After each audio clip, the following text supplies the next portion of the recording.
Hello, my fellow YouTubers. This is Roy back again. So finally decided to mess around with my new oscilloscope. And I got my SIG gen going in there, and we're banging 1600 hertz using sine wave. And you can see it popping up here. So I would just watch some tutorials on how to run the oscilloscope. This is an unbelievable tool. I don't know how I even existed in here without it.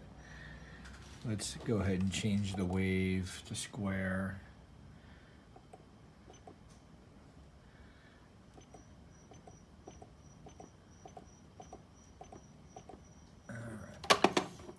Funny thing I wanted to talk to you about is in reference to using edge wheel, tapping into the ground rod, and also tapping into the PMH with the oscilloscope. And we'll have to look at the sine wave that it puts out at a certain steady, constant frequency. So it's imperative to get it turning, I see here, to establish that.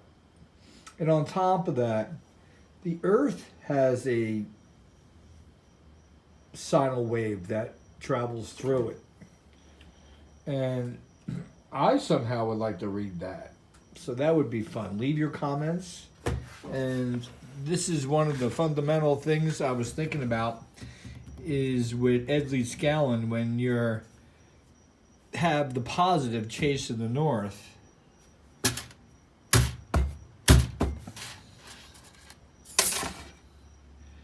What you are looking at is a way for the positive and the negative to intertwine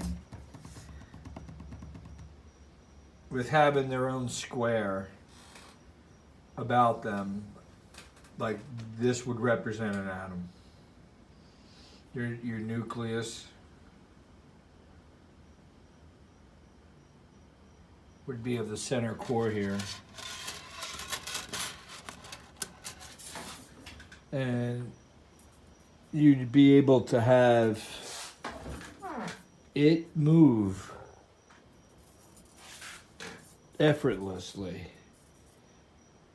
through time, through galaxies.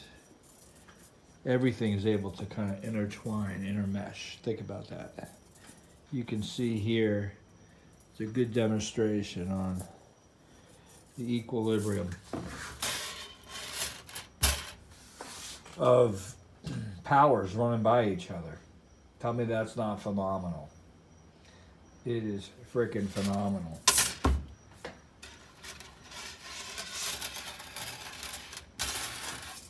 You tell me.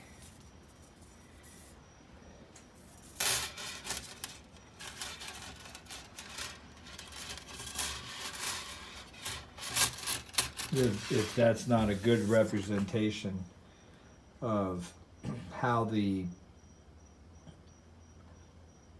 opposite spin on the energy and how it intertwines with each other, because there's no such thing as electrons. There's no particles called electrons, okay? And even though there's things that run through all matter, I wouldn't call them an electron because they're not a particle at all. I would say that that's wrong, because what you have is a positive and negative dipole nuclei that is able to take both sides and spin them towards each other. So they're always chasing each other and going through each other, and there's really no winner. There's no end result in this energy, and that's probably how God created the energy.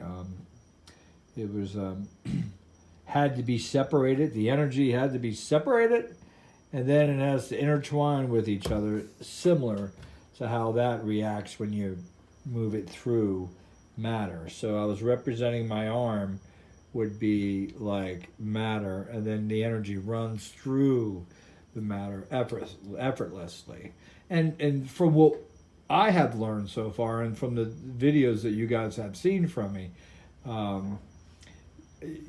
you can have one length of wire, and you can make both energies come out of that wire based on what angle, what direction. So, you know, you guys already know about the right hand rule. So if your thumb is facing that way and your fingers are facing towards you, that means that flowing that way is your current, and this way is the way you're turning to make that go that way.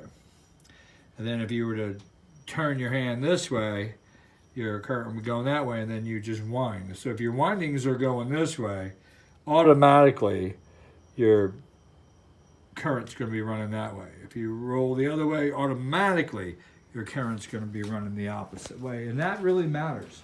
So when you start getting into learning about different coils and different circuits that you could work on, the important thing is that you know exactly, which I didn't. I never did, guys.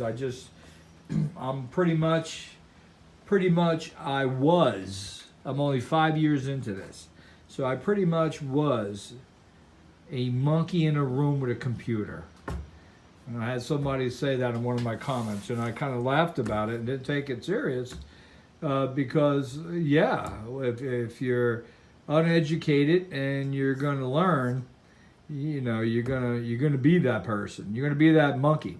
So I'm sure there's a lot of other monkeys out there. So give me thumbs up for the monkeys out there, for the garage physicists, scientists, electricians, plumbers, air conditioning guys, all of us. We are the garage keepers.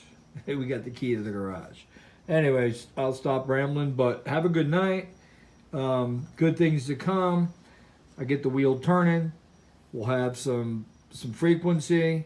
We'll establish the speed that we want to set, and then we'll establish how many poles are on the wheel, and the coil will come off that coil. We'll put it on the oscilloscope, and we'll see what kind of wave we're looking at, and we'll see how to fine-tune the wave by adjusting the speed or the amplitude of the magnetic current, which would therefore amplitude the volts.